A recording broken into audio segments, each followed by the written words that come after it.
Hello बच्चों, अज आप करांगे पार्चुरिश दिस इज़ फर्टिलाइजेशन तो इम्प्लांटेशन। फर्टिलाइजेशन की है fusion of male and female gamete. Male and female gamete की फ्यूजन बच्चों कित्थे हुंदी है? वो फ्यूजन हुंदी है इस एम्पलरी रीजन ते। ठीक है, जो स्पर्म ह्यूमन फीमेल बॉडी च एंटर करता है तो ये ट्रैवल करके कित्थे आंदा है? दिस एम्पुला रीजन ते। तो इस एम्पुलरी रीजन दे विच की होएगा? ये आ देखो जिहड़े स्पंज हैं they will meet with the ovum. ठीक है, this is called fertilization. Okay, this the process of fusion of sperm with the ovum is called fertilization. आ बच्चों देखो जिहड़े स्पंज ने ये तुहानूं पिक्चर दे विच की कर रहे ने, जिहड़ी फीमेल ओवम है उस दे विच एंटर करते हुए दिखा रहे। बच्चों जिहड़ी सब तो पहला जिहड़ी स्पर्म है इसकी जिहड़ी हैड है वो की करती है, ये वाली जिहड़ी ओवम की कोरोना रेडिएटर लेयर है इसनूं डिजोल्व कर देंदी है। इसते डिजोल्व देखो ये डिजोल्व करने की कोशिश करे, इसने की कर डिजोल्व किया, it will enter in this ovum. ठीक है, जदों ये ओवम दे विच एंटर कर गया, स्पर्म दा न्यूक्लियस ते ओवम दा न्यूक्लियस इन्हां दोनों की आपस दे विच फ्यूजन होएगी। ठीक है, जदों इन्हां दोनों की फ्यूजन हुई तो असी इसनूं असी कहने भी कैरियो फ्यूजन हो रही है इन्हां दी। ये दोनों आपस दे विच इन्हां दोनों की फ्यूजन होएगी। तो एक ध्यान रखना, हमेशा ते हमेशा सिर्फ एक स्पर्म ही ओवम दे विच एंटर करता है। मल्टी स्पर्म जिहड़े मोर दैन वन स्पर्म कदे भी एंटर नहीं कर सकते। ये एक ओवम दी उसके उपर रिएक्शन हुंदा। ठीक है, जदों एक स्पर्म एंटर कर जाता है तो ये इस ढंग दे नाल अपने स्ट्रक्चर में जनरेट करता है कि दूसरे स्पंज उस एंटर ही नहीं कर सकते। जे तुसी मैं तुहानूं इत्थे दिखावां बच्चों, मान लो ये एक ओवम है तो इस दी टिप दे उपर एक ना रिएक्शन है दैट इज़ कॉल्ड फर्टिलाइजन। मान लो एक फर्टिलाइजन है, जिहड़ा स्पर्म होएगा उसकी टिप दे उपर एंटी फर्टिलाइजन हुंदा। ठीक है, एक तो इस गल दी श्योर है कि हमेशा इत्थे आह पॉसीबल नहीं हो सकता कि किसी होर स्पीशीज़ का स्पर्म ओवम दे नाल फर्टिलाइजेशन कर दे। हमेशा फर्टिलाइजेशन में तुहानूं प्लांट्स विच भी दस्सिया सीगा स्पीशीज़ स्पैसिफिक हुंदी है। वो फर्टिलाइजन ते एंटी फर्टिलाइजन रिएक्शन हुंदा, कॉर्टिकल रिएक्शन है जिस दे नाल हमेशा ओवम इस चीज़ नूं सेंस करता है कि ये मेरी ही अपनी स्पीशीज़ का स्पर्म है। ये उसे नूं ही फर्टिलाइजेशन दी जिहड़ी है फर्टिलाइजेशन कराउण दे विच हैल्प करता है या आपां कहने उहनूं अलाउड करता है।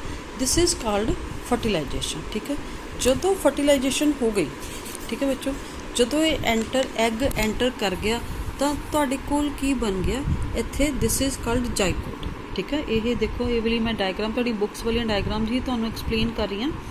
This is called zygote. ये इत्थे तक इन्होंने एंटर कर दी, इत्थे sperm they enter the ovum, this is egg, ये दोनों की फ्यूजन होगी। जदों जाइगोट एक सैली जिहड़ी है, जिहड़ा अब तुसीं सोचो कि एक नए बेबी ने जन्म लेना है, नए जीव ने जन्म लेना है, तो उसकी जिंदगी शुरू होएगी एक सिंगल सैल तो, दिस इज कॉल्ड जाइगोट। एक सैल माइटोसिस तो डिवाइड होकर की बनया 2 सैल, 2 तो 4, 4 तो 8। जदों 8 तो 16 सैल वाली स्टेज हुंदी है तो असीं इसनूं मरूला कहने आ, तो कल्ले कल्ले सैल नूं कहंदे आ ब्लास्टोमीयर। ठीक है, दिस इज़ कल तुहाडे कोल एक डिफरेंस भी आंदा है, तो ब्लास्टूला ते मरूला विच जिहड़ा डिफरेंस भी आंदा है। मरूला की है देखो इहदे विच की है 8 तो 16 सैल है, तो सैल्स का नाम की है, नाम इहदा मरूला है मगर सैल्स का नाम की है ब्लास्टोमीयर। जे तुसी इत्थे एक ध्यान नाल देखो बच्चों, जिहड़ी ये पहला ए डायग्राम है, इत्थे स्पर्म एंटर किते, इत्थों जो तो ये की बन गया एग पहला इधरों दी आया। ठीक है, ओवरी विचों दी इत्थे आया, जदों एम्पली रीजन दे विच आया, बाई चांस स्पर्म दे नाल इहदी फर्टिलाइजेशन हो गई तो ये सी यानी कि यह की हो रहा है 2 हिस्सों में डिवाइड हो रहा है माइटोसिस तो। 2 तो किस डिवाइड हो गया 4, 4 तो जी 8, तो यह की बन गया मरूला स्टेज। मरूला इहदे नाल की है ये टुवर्ड द यूट्रस मूव भी करी जाना, क्योंकि जी प्रैगनेंसी ने स्टे करनी है वो यूट्रस के विच करनी। ठीक है, तो फिर की होया जिहड़ा मरूला है इस दे विच की होया, ये होर ज़्यादा डिवाइड कर गए। तो ਇਹ ਕੀ ਬਣ ਗਿਆ ਬਲਾਸਟੋਸਿਸਟ। ਬਲਾਸਟੋਸਿਸਟ ਜਾਂ ਬਲਾਸਟੂਲਾ, ਇਸ ਦੇ ਵਿੱਚ ਕੀ ਹੁੰਦਾ ਹੈ, ਜਿਹੜੇ ਇਹ ਸੈਲਜ਼ ਨੇ ਬੱਚੋ, ਇਹ ਸੈਲਜ਼ ਇੱਕ ਤਾਂ ਇਹ ਅਰੇਂਜ ਕਰ ਗਏ in the form of outer layer. This outer layer is known as trophoblast, ਤੇ ਕੁਛ ਇਸ ਤੇ ਇੱਕ ਇਨਰ ਮਾਸ ਬਣ ਗਿਆ ਹੈ। ਦਿਸ ਇਜ਼ ਦੀ ਕੈਵਿਟੀ, ਠੀਕ ਹੈ। ਤਾਂ ਮਾਰੂਲਾ ਤੇ ਬਲਾਸਟੂਲਾ ਦਾ ਤੁਹਾਡੇ ਕੋਲ ਪੇਪਰ 'ਚ ਡਿਫਰੈਂਸ ਵੀ ਆਉਂਦਾ ਹੈ। ਤੇ ਇਸ ਤਰ੍ਹਾਂ ਇਹੀ ਜਿਹੜਾ ਇਹ ਸਟੇਜ ਹੈ ਬਲਾਸਟੋਸਿਸਟ ਵਾਲੀ, ਇਹ ਅੱਗੇ ਆਈ ਤੇ ਇਹ ਕੀ ਹੋਏਗਾ, ਯੂਟਰਸ ਦੀ ਦਿਸ ਆ ਦੇਖੋ ਬੱਚੋ, ਦਿਸ ਲੇਅਰ ਐਂਡੋਮੈਟਰੀਅਮ, ਇਸ ਦੇ ਉੱਪਰ ਇਹ ਜਾ ਕੇ ਇੰਪਲਾਂਟ ਹੋਏਗੀ, ਫਿਕਸ ਹੋਏਗੀ। ਜਦੋਂ ਇਹ ਫਿਕਸ ਹੋ ਜਾਂਦੇ, ਠੀਕ ਹੈ, ਇਸ ਸਟੇਜ ਤੱਕ ਦਾ ਜਿਹੜਾ ਐਂਬਰੀਓ ਹੈ, ਜਦੋਂ ਇਹ ਯੂਟਰਸ ਵਾਲ ਦੇ ਨਾਲ ਫਿਕਸ ਹੋ ਜਾਂਦਾ ਹੈ, ਦਿਸ ਇਜ਼ ਕਾਲਡ ਇੰਪਲਾਂਟੇਸ਼ਨ। ਇਸ ਦੀ ਫਿਕਸਿੰਗ ਨੂੰ ਹੀ, ਜਦੋਂ ਇਹ ਫਿਕਸ ਹੋਏਗਾ ਤਾਂ ਹੀ ਅਸੀਂ ਉਸ ਨੂੰ ਕਹਾਂਗੇ ਜਿਹੜੀ ਪ੍ਰੈਗਨੈਂਸੀ ਹੈ ਉਹ ਸਟੇ ਕੀਤੀ, ਠੀਕ ਹੈ। ਦਿਸ ਫਿਕਸਿੰਗ, ਦਿਸ ਇੰਪਲਾਂਟੇਸ਼ਨ ਇਜ਼ ਮਸਟ, ਠੀਕ ਹੈ। ਜਦੋਂ ਬੱਚੋ ਇਹ ਇੰਪਲਾਂਟ ਹੋ ਗਿਆ, ਇੱਥੇ ਇਹ ਬਲਾਸਟੋਮੀਅਰ, ਇੱਥੇ ਬਲਾਸਟੋਸਿਸਟ ਇੱਥੇ ਇੰਪਲਾਂਟ ਹੋ ਗਿਆ, ਇਹ ਕੀ ਕਰੇਗਾ, ਯੂਟਰਸ ਦੀ ਵਾਲ ਦੇ ਅੰਦਰ ਕੁਝ ਫਿੰਗਰ ਲਾਈਕ ਪ੍ਰੋਜੈਕਸ਼ਨ ਕਰੇਗਾ, ਜਿਸ ਨਾਲ ਇਹ ਯੂਟਰਸ ਦੀ ਬਾਲ ਦੇ ਨਾਲ ਜਕੜਿਆ ਜਾਵੇ। ਆਹ ਦੇਖੋ, ਠੀਕ ਹੈ, ਫਿੰਗਰ ਲਾਈਕ ਪ੍ਰੋਜੈਕਸ਼ਨ ਬਣਦੀ ਹੈ ਯੂਟਰਸ ਵਾਲ ਤੇ ਉਸ ਦੇ ਵਿੱਚ। ਤਾਂ ਇਸ ਦੇ ਨਾਲ ਕੀ ਹੋਏਗਾ, ਇਹ ਆਪਣਾ ਸਾਰਾ ਦਾ ਸਾਰਾ ਯੂਟਰਸ ਹੈ, ਠੀਕ ਹੈ। ਇਸ ਦੇ ਵਿੱਚ ਕੀ ਦਿਖਾਇਆ, ਡਿਵੈਲਪਿੰਗ ਐਂਬਰੀਓ। ਤਾਂ ਇਹ ਬਾਹਰ ਕੀ ਸੀਗਾ, ਟ੍ਰੋਪੋਫਲਾਸ ਜਿਹੜੇ ਸੈਲਜ਼ ਨੇ, ਉਸਨੇ ਉਹਨਾਂ ਨੇ ਕੀ ਕੀਤਾ, ਫਿੰਗਰ ਲਾਈਕ ਪ੍ਰੋਜੈਕਸ਼ਨਸ ਦੇ ਨਾਲ ਕੀ ਹੋਇਆ ਕਿ ਇਹ ਇੰਬੈਡਡ ਹੋ ਗਏ ਇਨ ਦਾ ਯੂਟਰਸ, ਠੀਕ ਹੈ। ਤਾਂ ਇਹ ਚਾਰੋਂ ਤਰਫ ਜਿਹੜੇ ਐਂਬਰੀਓ ਦੇ ਚਾਰੋਂ ਤਰਫ ਕੀ ਬਣ ਜਾਂਦਾ, ਦਿਸ ਇਜ਼ ਕਾਲਡ ਪਲੈਸੈਂਟਾ। ਤੇ ਫਿੰਗਰ ਲਾਈਕ ਪ੍ਰੋਜੈਕਸ਼ਨਸ ਕੀ ਬਣ ਗਏ ਤੁਹਾਡੇ ਕੋਲ, ਪਲੈਸੈਂਟਲ ਵਿਲਾਈ। ਪਲੈਸੈਂਟਾ ਇੱਕ ਤਰ੍ਹਾਂ ਦਾ ਪ੍ਰੋਟੈਕਸ਼ਨ ਹੈ। ਪਲੈਸੈਂਟਾ ਕੀ ਹੈ, ਇੱਕ ਡਿਵੈਲਪਿੰਗ ਬੇਬੀ ਦੇ ਲਈ ਪ੍ਰੋਟੈਕਸ਼ਨ ਦਾ ਕੰਮ ਕਰਦਾ ਹੈ। ਇਹ ਪ੍ਰੋਟੈਕਸ਼ਨ ਕੀ ਕਰਦੀ ਹੈ ਕਿ ਪਲੈਸੈਂਟਾ ਦਾ ਕੀ ਫੰਕਸ਼ਨ ਕੀ ਹੈ, ਇਹ ਜਿਹੜਾ ਡਿਵੈਲਪਿੰਗ ਬੇਬੀ ਹੈ, ਇਸ ਨੂੰ ਫੂਡ, ਵਾਟਰ, ਜਿਸ ਤਰ੍ਹਾਂ ਸਾਰਾ ਜਿਹੜੀ ਉਹਦੀ ਬੋਡੀ ਦੀ ਰਿਕੁਆਇਰਮੈਂਟ ਹੈ, ਉਹ ਸਾਰੀ ਦੀ ਸਾਰੀ ਇਸ ਨੂੰ ਰਿਕੁਆਇਰਮੈਂਟ ਹੈ। ਪਲੈਸੈਂਟਾ ਜਿਹੜਾ ਹੈ ਸਪਲਾਈ ਆਫ ਆਕਸੀਜਨ ਦਿੰਦਾ ਹੈ, ਨਿਊਟ੍ਰੀਐਂਟਸ ਦਿੰਦਾ ਹੈ। ਤੇ ਜਦੋਂ ਡਿਵੈਲਪਿੰਗ ਬੇਬੀ ਨੇ ਸਾਹ ਲੈਣਾ, ਉਸ ਤੋਂ ਕਾਰਬਨ ਡਾਈਆਕਸਾਈਡ ਬਣੇ, ਐਕਸਕ੍ਰੀਟਰੀ ਵੇਸਟ ਬਣੇ, ਉਹ ਉਸ ਦੀ ਬੋਡੀ ਦੇ ਵਿੱਚੋਂ ਰਿਮੂਵ ਕਰਦਾ, ਠੀਕ ਹੈ। ਤਾਂ ਪਲੈਸੈਂਟਾ ਮੋਰਓਵਰ ਉਸ ਨੂੰ ਸ਼ੌਕ ਤੋਂ ਵੀ ਬਚਾਉਂਦਾ ਹੈ, ਕਿਸੇ ਵੀ ਸ਼ੌਕ ਅਬਜ਼ਰਵਰ ਉਸ ਤੋਂ ਵੀ ਬਚਾਉਂਦਾ ਹੈ। ਤੇ ਇਹ ਕਨੈਕਟ ਵੀ ਕਰਦਾ ਹੈ ਮਦਰ ਤੇ ਬੇਬੀ ਨੂੰ, ਠੀਕ ਹੈ, through the umbilical cord. This is the umbilical cord, ਠੀਕ ਹੈ। ਅੱਛਾ, ਜਦੋਂ ਇਸ ਤਰ੍ਹਾਂ ਦੀ ਸਾਰੀ ਸੈਟਿੰਗ ਹੁੰਦੀ ਹੈ, ਤਾਂ ਹਿਊਮਨ ਫੀਮੇਲ 'ਚ ਖਾਸ ਤਰ੍ਹਾਂ ਦੇ ਹਾਰਮੋਨਸ ਬਣਨਗੇ। Human chorionic gonadotropin, that is HCG, ਤੇ ਦੈਨ HPL, ਠੀਕ ਹੈ, ਐਸਟ੍ਰੋਜਨ, ਪ੍ਰੋਜੈਸਟਰੋਨ, ਜਿਹੜੇ ਇਹ ਹਾਰਮੋਨ ਨੇ।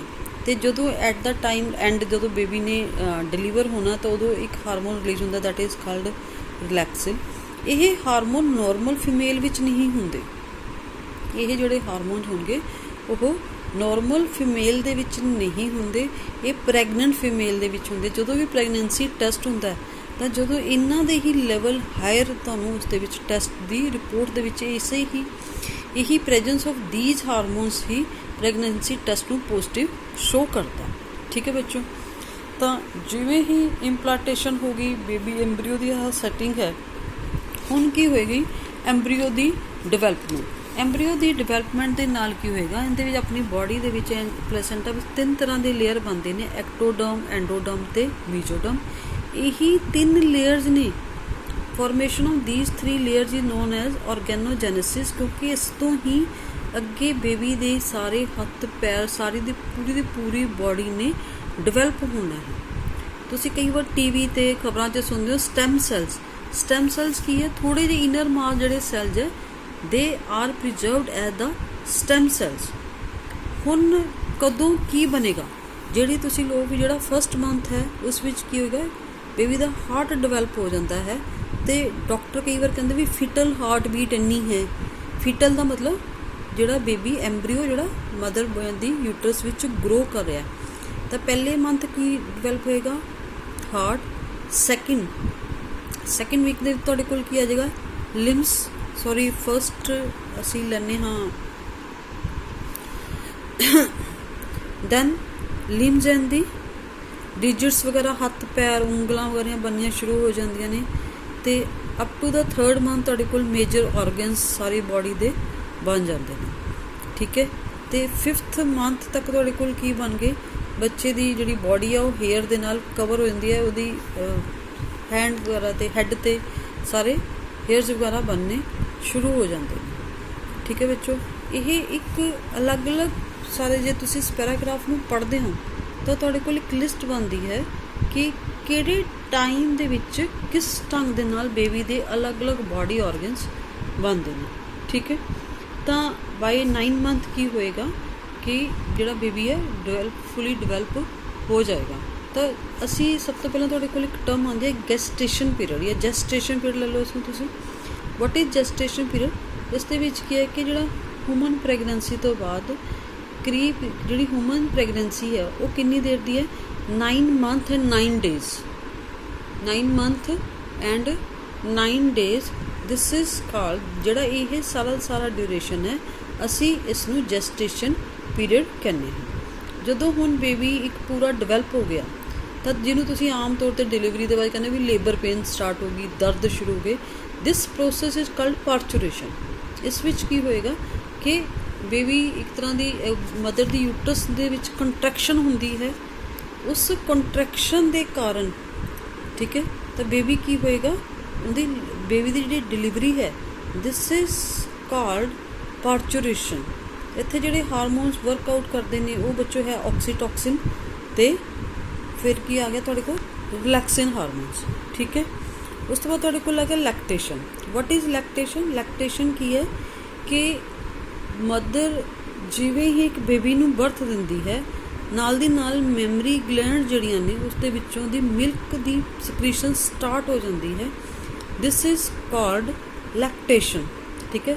ਜਿਹੜਾ ਬੇਬੀ ਦਾ ਫਸਟ ਮਿਲਕ ਹੈ, ਜਿਹੜਾ ਮਦਰ ਦਾ ਫਸਟ ਮਿਲਕ ਹੈ, ਫਸਟ ਮਿਲਕ ਡਿਊਰਿੰਗ ਦਾ ਇਨੀਸ਼ੀਅਲ ਫਿਊ ਡੇਜ਼, ਇਸ ਨੂੰ ਕਹਿੰਦੇ ਆ ਕੋਲੈਸਟਰੋਮ।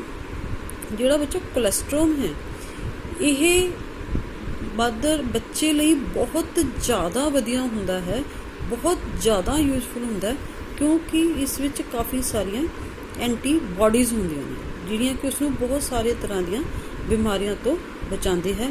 ਤਾਂ ਹੀ ਅਸੀਂ ਕਹਿੰਦੇ ਜਿਹੜੀ ਮਦਰ ਫੀਡ ਹੈ, ਸਟਾਰਟਿੰਗ ਤੋਂ ਹੀ ਵੈਰੀ ਫਸਟ ਡੇ ਤੋਂ ਹੀ ਜਿਹੜੀ ਮਦਰ ਫੀਡ ਹੈ ਉਹ ਇੱਕ ਬੇਬੀ ਦੇ ਲਈ ਬਹੁਤ ਜ਼ਿਆਦਾ ਹੈਲਪਫੁਲ ਹੁੰਦੀ ਹੈ, ਠੀਕ ਹੈ ਬੱਚੋ। ਇਹ ਮੈਂ ਤੁਹਾਨੂੰ ਕੁਛ ਹਲਕਾ ਜਿਹਾ ਸਮਰਾਈਜ਼ ਕਰਾਤਾ ਹੈ ਸਾਰਾ ਦਾ, ਕਿ ਤੁਸੀਂ ਕਿਸ ਢੰਗ ਦੇ ਨਾਲ ਫਰਟੀਲਾਈਜੇਸ਼ਨ ਤੋਂ ਬਾਅਦ ਇੱਕ ਫੁੱਲੀ ਫਲੈਸ਼ਡ ਜਿਹੜਾ ਬੇਬੀ ਹੈ ਉਹ ਗਰੋ ਕਰੇਗਾ। ਥੈਂਕ ਯੂ ਬੱਚੋ।